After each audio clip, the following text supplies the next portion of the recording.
وعلى آله الطيبين الطاهرين وأصحابه الكرامين أجمعين أما بعد فأعوذ بالله من الشيطان الرجيم بسم الله الرحمن الرحيم أقم الصلاة لذكري صدق الله العظيم وصدق رسوله النبي الكريم ونحن على ذلك لمن الشاهدين والشاكرين إن الله وملائكته يصلون على النبي يا أيها الذين آمنوا صلوا عليه وسلموا تسليما اللهم صل على سيدنا ونبينا وحبيبنا مولانا محمد وعلى آله وأصحابه أفضل صلواتك وعدد معلوماتك وبارك وسلم. محترم حاضرین سامعین کرام السلام علیکم ورحمۃ اللہ وبرکاتہ. اللہ تعالیٰ کے بے انتہا حمد و ثنا ہے جو سارے عالم کا رب ہے، خالق کائنات ہے، مالک انسجان ہے، رب العالمین ہے، روز جزا کا مالک ہے، قادر مطلق ہے، اور آقا و مولا احمد مصطفیٰ محمد مصطفیٰ سیاح لامکہ راحت قلب و سینہ، سرور مدینہ، غریبوں کے غمخوار آقا، یتیموں کے مددگار آقا پر بے انتہا درود و سلام کے بعد اللہ تعالیٰ ارشاد فرما رہا ہے اقم الصلاۃ لذکری، کہ میرے بندے نماز کو قائم کر تاکہ میری یاد کر سکے، مجھ کو یاد کر سکے، میرا ذکر کر سکے. تو اللہ تعالیٰ اپنی یاد اور اپنے ذکر کے بارے میں عبادت کی ترغیب دے رہا ہے. اللہ کو یاد کرنا ہے، ہر حال میں اللہ کو یاد کرنا ہے. جب سے ہم ہوش سنبھالے ہیں اور جس وقت ہمارے ہوش و حواس ختم ہو جائیں گے اس وقت تک ہمیں اللہ کو یاد کرنا ہے. اور اللہ کو یاد کرنے کی جو اللہ تعالیٰ نے ہمیں ترغیب دلائی ہے اس میں عبادت کو اللہ تعالیٰ نے مقدم رکھا ہے. یاد کرنے کے تو بہت طریقے ہیں، لیکن کچھ سب سے اہم اور لازم اور فرض طریقہ ہے وہ نماز ہے. اگر اللہ کو یاد کرنا ہے اور اللہ تعالیٰ سے ہمیں محبت کا اظہار کرنا ہے تو ہمیں چاہیے کہ اللہ تعالیٰ کے فرمان کو پہلے سمجھنے کی کوشش کریں کہ اللہ تعالیٰ یاد کرنے کے لیے عبادت کا حکم دے رہا ہے. تو ہم اب اللہ سے اگر ہم کو اللہ کو یاد کرنا ہے، اللہ کا ذکر کرنا ہے اور اللہ تعالیٰ کے فرمان کو اپنے ذہن میں، اپنے فکر میں لانا ہے، تو اس کے لیے ضروری ہے کہ اللہ کے اس فرمان پر عمل کریں کہ پہلے عبادت کریں. تو جیسا بندہ اللہ تعالیٰ کی عبادت میں مشغول ہوگا تو وقتاً فوقتاً دھیرے دھیرے جب وہ اللہ کی عبادت کا عادی ہو جائے گا تو اس کی عادی ہونے کی وجہ سے اب اس کو اللہ تعالیٰ کو یاد کرنے میں عادت بھی ہو جائے گی اور وہ اللہ تعالیٰ کو یاد کرنے کا عادی ہو جائے گا. اور جب عادی ہو جائے گا تو وہ بے چین ہو جائے گا. جب انسان اس چیز کا عادی ہو جاتا ہے تو عادتاً فطرتاً وہ چیز اس میں داخل ہو جاتی ہے اور وہ چیز کو چھوڑ نہیں سکتا. اور ہم عمومی طور پہ یہ کہتے ہیں کہ میں اس چیز کا عادی ہو چکا ہوں. لوگ کہتے ہیں کہ ہم اس چیز کے عادی ہو چکے ہیں، فلاں لوگ کہتے ہیں ہمیں مجھ کو اس کی عادت پڑ چکی ہے. تو انسان جب کسی چیز میں اپنے آپ کو عادتاً اگر ڈال دیتا ہے تو پھر وہ اس کی عادت جو ہے فطرت میں شامل ہو جاتی ہے، یعنی وہ اس کا ایسا عادی ہو جاتا ہے کہ اگر کرے گا تو اس کو اطمینان ملے گا، نہیں کرے گا تو بے چینی ہوگا. تو اس کی مزاج میں وہ چیز آ جاتی ہے ذہنی طور پہ اور جو فکری طور پہ اس میں یہ چیز آ جاتی ہے. وہ اپنے آپ کو اس چیز کا عادی بنا لیتا ہے. اب وہ عادت ماحول سے بنی ہو یا پھر بے کر بنی ہو تو انسان اپنے آپ کو پہلے اس میں جو ہے اپنے آپ کو عادی بنا لیتا ہے. وہ عادی جو ہے عادی بننے کے بعد وہ اس کی عادت بن جاتی ہے. تو اسی طریقے سے اللہ تعالیٰ حکم دے رہا ہے کہ میرے بندے اقیم الصلاۃ لذکری، کہ مجھ کو یاد کرنے کے لیے، میرے ذکر کے لیے عبادت کی عادت ڈال لے۔ اللہ فرماتا ہے میرے بندے اگر تجھے عبادت کی عادت نہیں ہے تو میرا فرمان ہے 70 سے زائد مرتبہ اللہ کہہ رہا ہے میرے بندے عبادت کر، میری عبادت کر، میں خالق ہوں، مجھے پہچان، جس کو میں نے میرے کلام کو میں نے میری پہچان میرے محبوب صلی اللہ علیہ وسلم کے ذریعے سے کروائی ہے، سرور انبیاء صلی اللہ علیہ وسلم کے وسیلے سے توسل سے میں نے اپنی پہچان کرائی ہے، تو میں رب ہوں، خالق ہوں، مالک ہوں، قادر مطلق ہوں، شہین قدیر ہوں، ہر چیز پر اسی کا حکم ہے، ہر چیز اسی کے جو ہے کن سے ہے۔ تو یہ ساری چیزیں ہیں تو اللہ تعالیٰ ہمیں یہ حکم دے رہا ہے کہ میرے بندے مجھے یاد کرنا ہے تو اپنی عبادت کی عادت ڈالنا ہے۔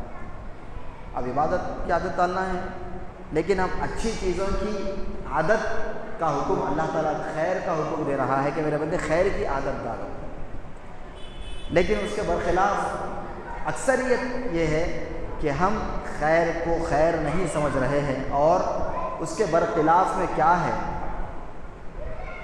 شر ہے، اس کے برخلاف میں کیا ہے؟ باطل ہے۔ ادھر حق ہے وہاں باطل ہے، ادھر خیر ہے ادھر شر ہے، ادھر اچھا ہے ادھر برا ہے۔ تو اللہ تعالیٰ تلقین دے رہا ہے اچھائی کی، خیر کی، بھلائی کی۔ سرور انبیاء صلی اللہ علیہ وسلم کے نال پاک کے صدقے طفیل میں اللہ تعالیٰ نے ہم کو اسوہ حسنہ دے کر ہمیں بتایا کہ یہ خیر اور یہ شر ہے، اور اللہ تعالیٰ بارہا اللہ تعالیٰ یہی پیغام دے رہا ہے کہ میرے بندے خیر کی طرف آ جا، اختیار تو میں نے دیا ہے، اب اس میں اختیار پر جو فیصلہ کرنا، غور و فکر کرنا یہ تیرے اختیار میں ہے، اور خیر اور شر دونوں۔ اس کے بعد بھی اگر بندہ اگر کسی ماحول کی وجہ سے، وہ سوچ کی وجہ سے اگر وہ شر کی طرف چلا جاتا ہے تب بھی اس کے پاس موقع ہے سوچنے کا، تو بندہ سوچتا سوچ نہیں رہا ہے، تو اللہ بارہا کا ہے، اللہ تعالیٰ بارہا خیر کا حکم دے رہا ہے کہ میرے بندے فیصلہ کر، خیر اور شر میں کیا فرق ہے، اس میں غور و فکر کرو۔ تو اس کے بعد ہم یہ سارا قرآن جس کو اللہ تعالیٰ نے پیارے نبی صلی اللہ علیہ وسلم کے وسیلے سے، توسل سے، آقا و مولا کے توسل سے، ذریعے سے اللہ نے پیغام ہم تک دیا ہے، اور ہم نے پہلے اللہ تعالیٰ نے ہمیں سرور انبیاء کی زندگی کو ہمارے سامنے رکھ کر فرمایا کہ میرے محبوب کی زندگی کو سمجھو، اگر تو میرے محبوب کی سیرت کو سمجھو گے، ان کی زندگی کو سمجھو گے، تو اس کے بعد میرا فرمان بھی سمجھ میں آئے گا، میرا قرآن بھی سمجھ میں آئے گا۔ تو سیرت مصطفیٰ کو، زندگی آقا کی زندگی کو چھوڑ کر اگر ہم ڈائریکٹ قرآن سمجھنے بیٹھیں گے تو پھر ناممکن ہے قرآن سمجھنا۔ تو ہم تو کسی کو دیکھیں گے، ہم کہتے ہیں قرآن پڑھ رہے ہیں، ساری زندگی پڑھ رہے ہیں، اہدنا الصراط المستقیم صراط الذین انعمت علیہم پڑھ رہے ہیں، لیکن اللہ تعالیٰ کیا فرمائے؟ اس طریقہ اللہ سے مانگنے کا طریقہ اللہ تعالیٰ خود ہمیں سکھا رہا ہے کہ اہدنا الصراط المستقیم، یا اللہ ہمیں جو ہے صراط مستقیم پر چلا، یعنی جن پر تو نے انعام کیا، جن سے تو راضی ہے، ان کے راستے پر چلا۔ تو ہم دعا مانگ رہے ہیں، لیکن اللہ تعالیٰ جو طریقہ نے بتایا ہے سرور علیہ وسلم کے ذریعے سے، اس طریقے کو ہم سمجھ نہیں رہے ہیں، اسی لیے جو ہے آج ہم پریشان ہیں کہ ہم کس کے راستے پر چلیں۔ تو راستے پر چلنا ہے تو ہمیں خود پڑھ کے چلنا نہیں ہے، ہم خود قرآن پڑھیں گے، خود چلیں گے، ناممکن ہے، سوائے گمراہی کے کچھ نہیں آ سکتا۔ میں خود پڑھوں گا اور خود سمجھوں گا، اگر ہم یہ ہمارا اگر ذہن بنا چکے ہیں تو پھر ہم صراط مستقیم پر نہیں چل سکتے، کیونکہ ہم ابتدائی میں قرآن پاک کے شروع میں ہی ہم نے یہ نہیں سمجھا کہ اہدنا الصراط المستقیم، مولا ہمیں سیدھے راستے پر چلا، یعنی ان لوگوں کے راستے پر جن پر تو نے انعام کیا ہے، ان کے راستے پر چلا۔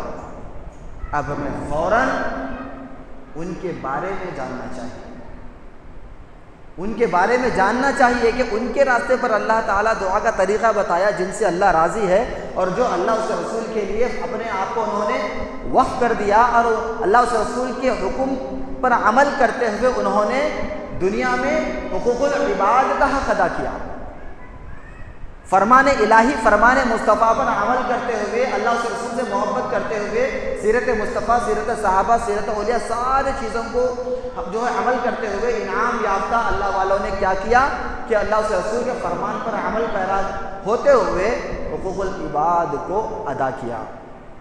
حقوق العباد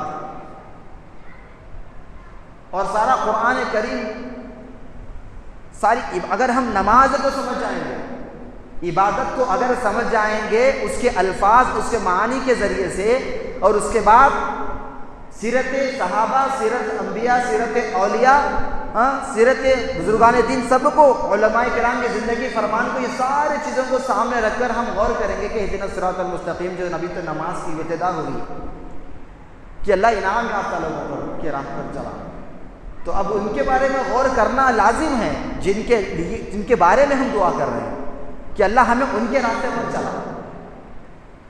تو اب ہمیں فرض بن چکا ہے ہمارا، جن کے راستے پر ہم چلتے ہیں، جن کے نقش قدم پر چلتے ہیں، ہم جن کو جو ہے اپنا، ہم جو ہے جو بھی ان کا اقتدار ہے، وہ ساری چیزیں ہیں، ہم ان کو اپنا جو ہے رہبر مانتے ہیں، جس کو بھی مانتے ہیں ہم ان کو جو ہے برابر ان کے نقش قدم پر چلتے ہیں.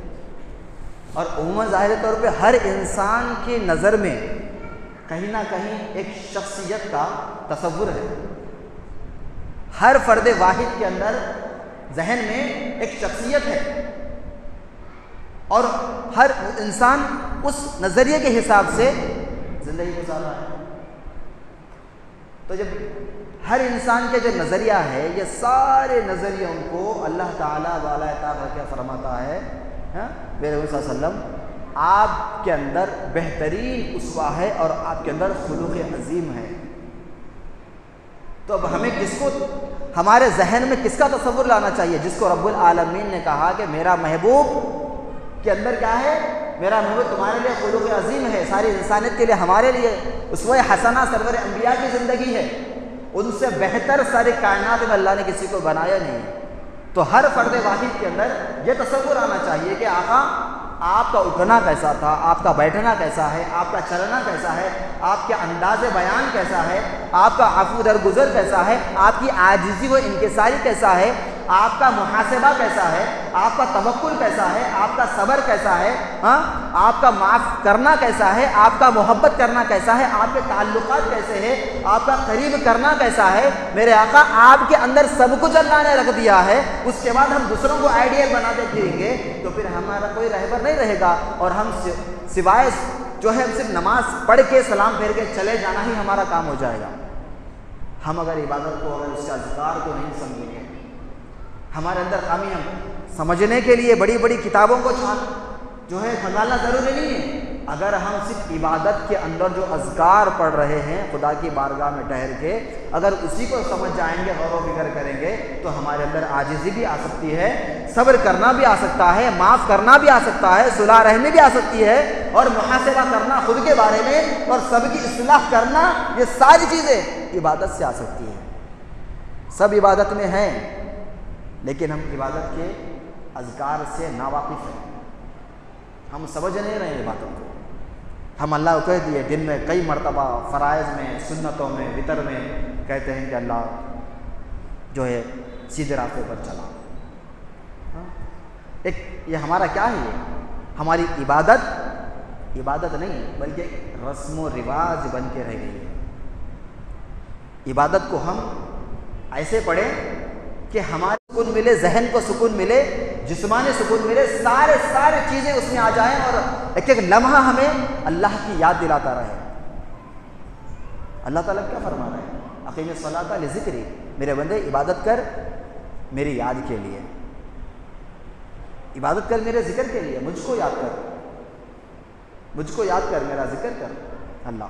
اور اللہ تعالیٰ ڈائریکٹ نہیں فرما رہا، اللہ تعالیٰ اپنے پیارے محبوب صلی اللہ علیہ وسلم کی سیرت مبارکہ کو سامنے رکھ کر یہ پیغام ہم تک پہنچایا. یہ پیغام ڈائریکٹ نہیں آیا ہمارے پاس. یہ پیغام ہم تک کیسا آیا؟ ہم تو سمجھ رہے ہیں، آقا کی زندگی سے سمجھ رہے ہیں، صحابہ کے زندگی سمجھ رہے ہیں، طبع تعاون سے سمجھ رہے ہیں، اولیاء اللہ سب کے جتنے بھی انعام یافتہ ہیں سب کی زندگی سے ہم سمجھ رہے ہیں.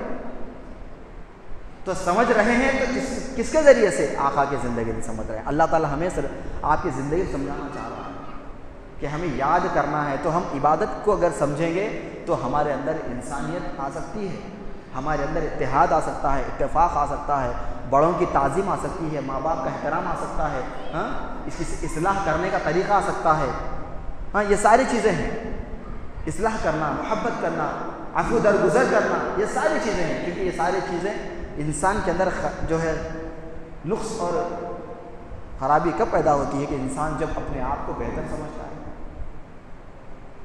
اور اللہ تعالیٰ کو پسند نہیں ہے کہ کوئی انسان اپنے آپ کو بہتر سمجھے، اللہ کو پسند نہیں ہے۔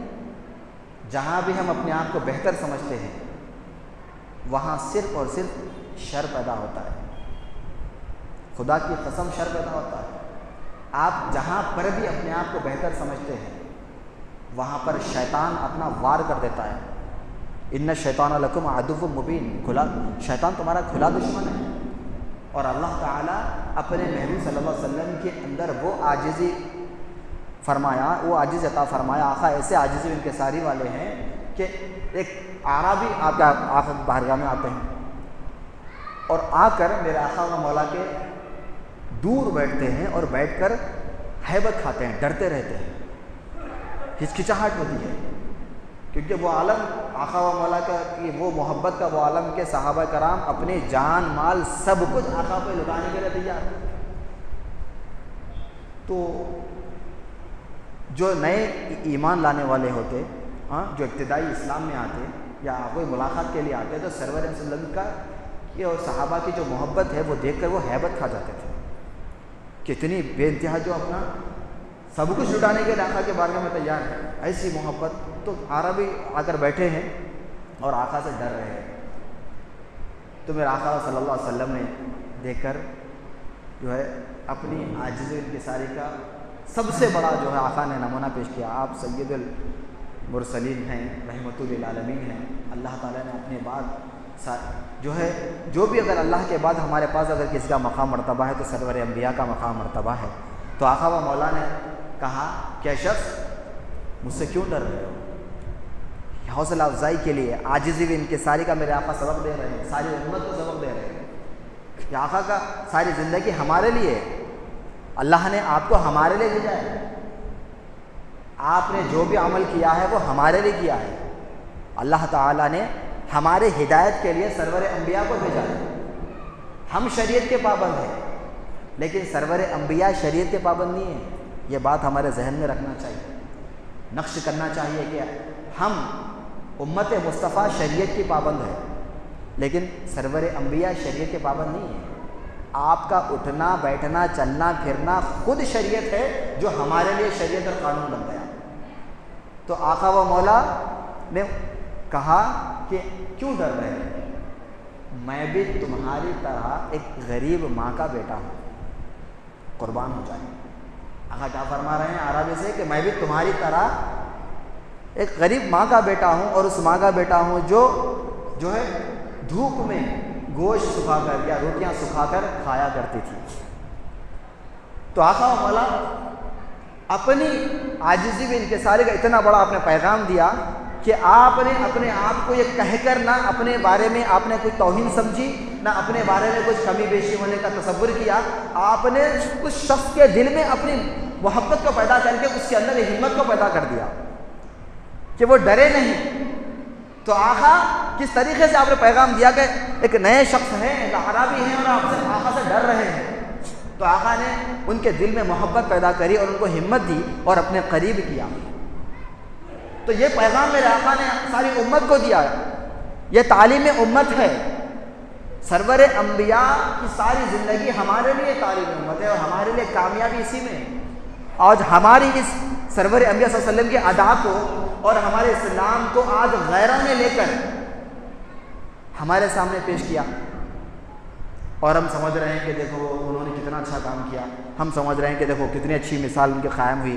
یہ نہیں سمجھ رہے ہیں کہ انہوں نے یہ ساری چیزیں ہمارے آقا کی زندگی سے لی، انہوں نے ساری چیزیں ہمارے اسلاف کی زندگیوں سے انہوں نے لیا ہے، لے کر اب ہمارے سامنے پیش کر رہے ہیں۔ تو ہماری جو قوم ہے وہ لوگ سمجھ رہے ہیں کہ دیکھو انہوں نے کتنا اچھا کام کیا، انہوں نے کام کیا، لیکن جب کہ یہ سارا کا سارا کام اللہ تعالیٰ اپنے سرور وسلم کے ہمارے آقا و مولا کی زندگی میں رکھ کر ہمیں دیا ہے، بلکہ ہم اس سے دور ہو کر قریب سے سمجھنے کے بجائے ہم اوروں سے سمجھ رہے ہیں اسلام،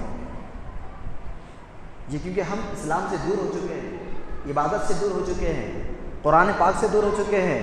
ہاں، یہ ساری کمزوریاں ہمارے اندر ہیں، کیونکہ ہم عبادت اور قرآن کریم کا جو معاملہ ہے آج ہمارے قوم کے ساتھ بڑا نازک معاملہ ہے، بہت نازک معاملہ ہے۔ اگر ہم حالات، یہ سارے کے حالات کو ایک دو نہیں ہیں، بلکہ یہ 90% آج مسلمان کے ساتھ یہ چیز ہو رہی ہے۔ قرآن سے ہم دور ہو چکے ہیں، عبادت سے دور ہو چکے ہیں، سمجھ دور ہو چکے ہیں۔ اللہ تعالیٰ فرما رہتے ہیں الصلاۃ لذکر، بندے میری یاد کے لیے میری عبادت کر، مجھ کو میری یاد کر، میرا ذکر کر ہر لمحہ، اور میرے محبوب صلی اللہ علیہ وسلم کی زندگی اسوہ حسنہ سے مجھ کو سمجھنے کی کوشش کر۔ لیکن آج ہماری لازم ہے ہم پر کہ ہم عبادت سے کیسے دور ہو رہے ہیں، عبادت سے ہماری دوری ہو رہی ہے۔ ہاں، عبادت کی ہمارے اندر عادت نہیں ہے، کیونکہ ہمارا ماحول ہم اپنے اولاد کو نہیں دے رہے، ہم اپنی اولاد کو وہ ماحول نہیں دے رہے ہیں۔ بچہ کیوں قرآن نہیں پڑھا؟ سوال ہے۔ تو ہمیں اپنے آپ سے پوچھنا چاہیے کہ ہمارا بچہ قرآن کیوں نہیں پڑھا؟ کیونکہ آپ کی غلطی ہے، بچے کی نہیں ہے، کیونکہ آپ اس کو اتنا مشغول کر دیے کہ انہیں قرآن پڑھنے سے اس کے بعد وقت نہیں ہے۔ نماز کیوں نہیں پڑھا؟ قصوروار بچہ نہیں ہے، پہلے ماں باپ ہے۔ محاسبہ ہم کریں، ہم کہاں پر خامی ہو رہی ہے۔ اللہ تعالیٰ 70 مرتبہ زائد کہہ رہا ہے کہ میرے بندے عبادت کر،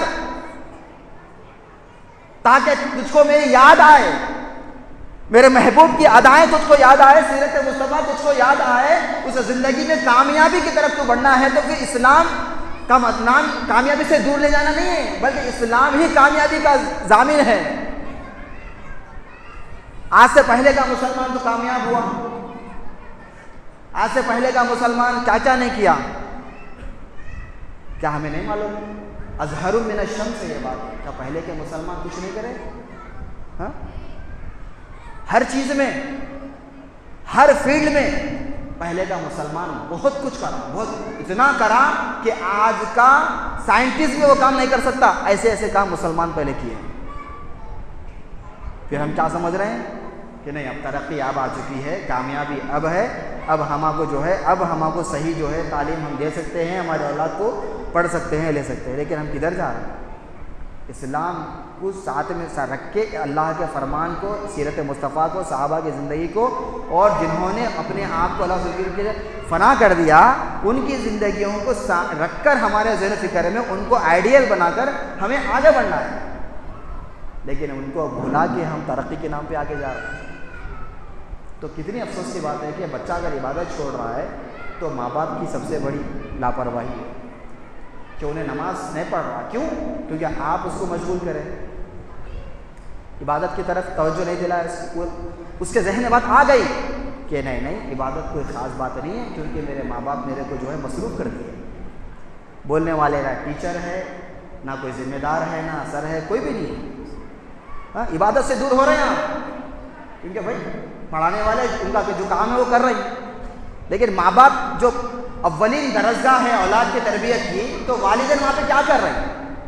دن میں کتنی نمازیں اس کی چھوٹ رہی، اور وہ قرآن سے دن میں ایک مرتبہ قرآن کھل رہی نہیں کھل رہی، تو پھر کیوں نہیں کھل رہی؟ نہیں، وہ بچہ مصروف ہو گیا، صبح جا کے شام میں آ رہا۔ یہ ایک چیز کو اگر ہم سمجھ جائیں گے تو ہمارے اندر کی جو کمزوریاں ہیں اور ہمارے مسئلوں کی جو حفاظت ہے اسی سے ہے۔ ہم بول رہے ہیں کہ نہیں نماز کیوں نہیں پڑھا، قرآن کیوں نہیں پڑھ رہا؟ نہیں، اس کو صبح جا کے شام میں آ رہا۔ بہت بڑی بات ہے یہ، مجھے تو شرم آ رہی ہے جملے پہ کہ بعد میں کامیاب ہونے کے بعد جو بچہ شروع سے نہیں پڑھا انہیں بھی وہی پوزیشن پہ پہنچ رہا، انہوں نمازاں چھوڑ کے قرآن چھوڑ کے جہاں پہنچے انہیں بھی وہیں پہنچ رہا۔ کتنی ہمارے اندر کتنی کمزوریاں ہیں، ہم کتنے خامیاں ہمارے اندر ہیں۔ اور ہم تعلیم کے نام پہ قرآن سے اس کو دور کر دیے، عبادت سے دور کر دیے، سیرت مصطفیٰ سے دور کر دیے۔ غیروں کے سارے ان کے بارے میں اس کو سب معلوم ہے، لیکن آقا کی زندگی کے بارے میں، قرآن کے بارے میں اس کو عادت ہی نہیں ہے اس چیز کی، اور اس کے ذہن میں یہ بات بیٹھی ہوئی ہے، وہ محسوس کر رہا ہے اس چیز کو۔ ماں باپ کہتے تو نہیں ہیں، لیکن اس کو یہ احساس ہو رہا ہے کہ میں جو جا رہا ہوں اور نماز چھوڑ رہا ہوں تو ماں باپ خود کہہ رہے ہیں اولاد سے پہلے میں اس کا ٹائم نہیں ہے۔ تو وہ اولاد تمہارے لیے مغفرت کا ذریعہ نہیں بن سکتی، خدا کی قسم، وہ اولاد تمہارے لیے آخرت کا ذریعہ نہیں بن سکتی، کیونکہ آپ کیا دیے اس کو، کیا سوچ پیدا کرے آپ۔ تو پہلی جو اولین جو فریضہ ہے ماں باپ کا، اپنی اولاد کو قرآن کی تعلیم دینا ہے، اور قرآن کی تعلیم کے لیے اگر آپ آدھا گھنٹہ اس کو نہیں نکال سک رہے، آدھے گھنٹے میں اس کی زندگی بدل سکتی ہے اگر اس کو عادی بنا دیں آپ، عبادت کی، نماز کی، آقا کی زندگی سے اس کو وابستہ کریں، قرآن سے وابستہ کریں، نمازوں سے وابستہ کریں، سمجھائیں،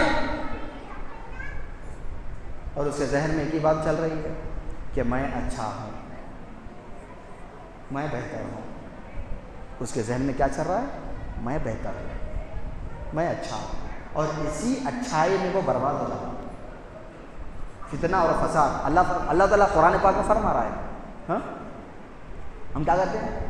اللہم انی ظلمت نفسی، اللہ میں نے اپنے آپ پہ ظلم کیا، میں ظالم ہوں۔ کیا ہے یہ لفظ؟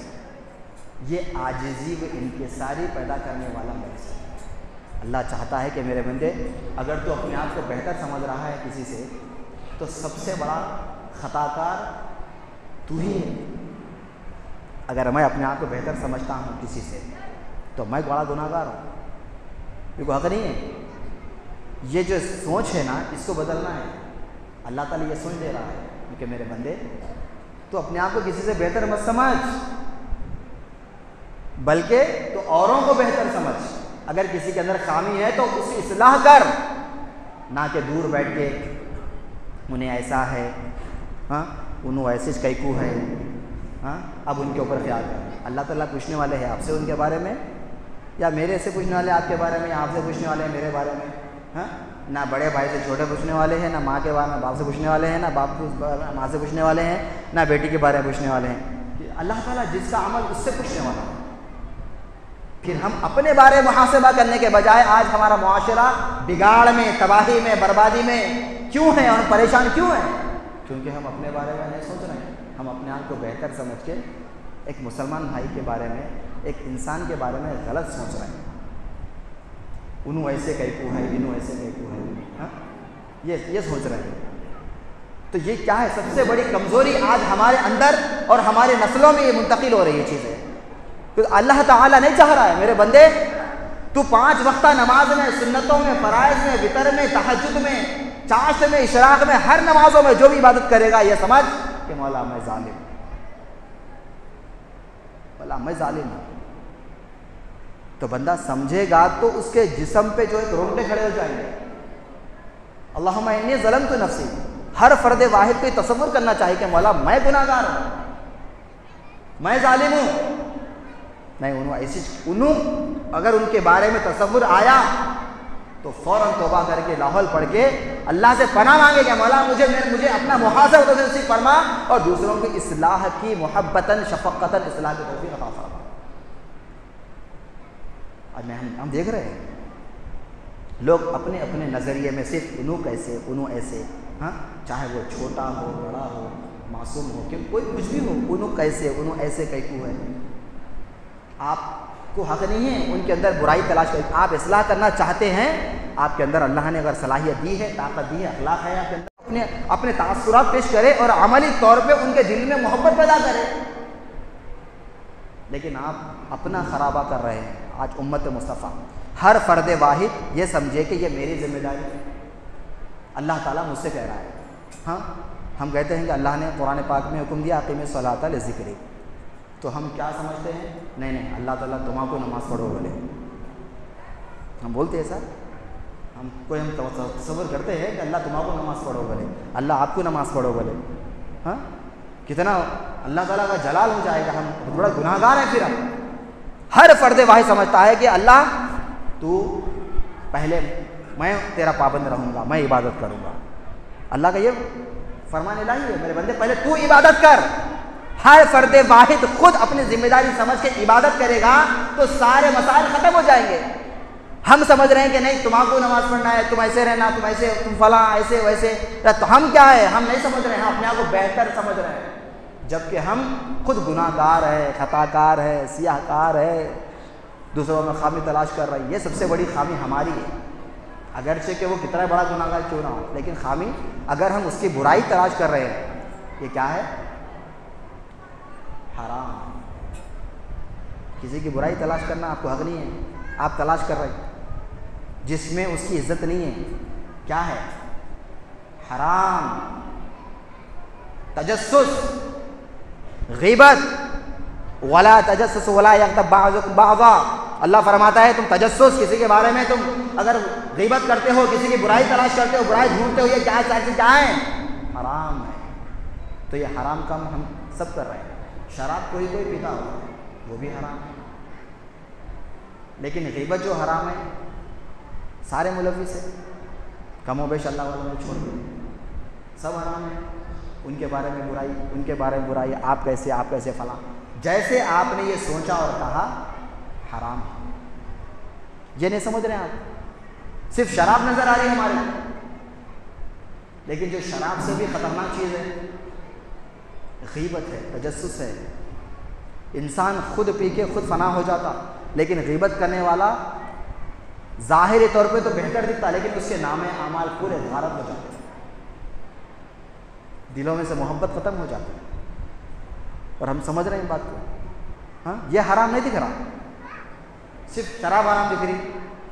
ہاں، یہ حرام دکھ رہا خالی. یہ ہمارا جو ہمارا نظریہ ہے محدود ہو چکا ہے. مومن کی سوچ اور مسلم سوچ اللہ تعالیٰ لامحدود دور تک دے رہا ہے، لیکن ہم اتنا سوچ کے بیٹھے ہیں کہ میں بہتر ہوں، میں اچھا ہوں. اگر میں خود اپنے کو بہتر سمجھتا ہوں کسی کو شرمندہ کرنے کے لیے تو اللہ کی مجھ پہ لعنت ہے. میں خود گناہ گار، خطا کار، سیاہ کار ہوں، کیونکہ میں اللہ کے بندے کو میں الزام لگایا، میں غلط سمجھا. تو یہ اللہ اس کے رسول کو ناراض کرنے والا عمل ہے. اللہ تعالیٰ ہم سے راضی نہیں ہے، اللہ تعالیٰ ہم سے ناراض ہے، کیونکہ ہم آپ کو خود کو سدھار کے، خود کے بارے میں محاسبہ کر کے اوروں کی ہمیں محبت شفقت ان کی اصلاح کرنا تھا، لیکن ہم اس کے بجائے ہم کیا کریں؟ بہتر سمجھ کے صرف عیب تلاش کر لے کر بیٹھے. ہمارا معاشرہ برباد ہو رہا ہے. یہ انسانیت بتا رہا ہوں میں، یہ خالی ہمارے میں نہیں ہے، سارے مذاہب میں یہ ساری چیزیں ہیں کہ کسی کے بارے میں غلط تہمت لگانا یا ان کے بارے میں عیب تلاش کرنا کسی بھی مذہب میں جائز نہیں ہے، ہر ایک کے بارے میں. اور پہلے ہمارا تو اولین فریضہ ہے، اسلام تو امن والا مذہب ہے اسلام، لہذا یہ سارا معاشرہ بگاڑ ہمارے اندر ہو رہا ہے.